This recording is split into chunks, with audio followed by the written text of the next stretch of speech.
Video recording हो रहा है गाइस। देखेंगे अभी हम लोग शूट पे आए हुए हैं, प्यार में पागल की शूटिंग चल रही है। देखेंगे अभी हमारे सभी आर्टिस्ट यहाँ हैं, हमारे कैमरामैन जी, हमारे दीपक राज इस फिल्म का नायक है।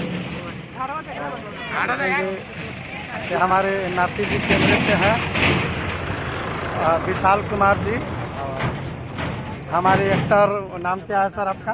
प्रेमी प्रदीप जी। और हमारे ललन बिहारी व्यास जी। देखेंगे हमारे एक्टर राजीव कुमार जी और हमारे फिल्म का नायक दीपक कुमार जी। कहाँ दूर हैं बाबू, थोड़ा पास में आ जाए आप।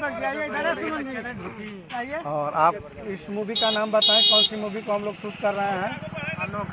अनोखा प्यार की शूट चल रही है फिल्म की। आइए आप लोग चैनल को सब्सक्राइब करें, इन बच्चों को सपोर्ट करें ताकि बच्चे लोग आगे बढ़ें। आप सभी मित्रों से हार्दिक निवेदन है कि ज़्यादा से ज़्यादा बच्चों लोगों को सपोर्ट करें ताकि बच्चे लोग आगे बढ़ें। हमारी अभिनेत्री नायिका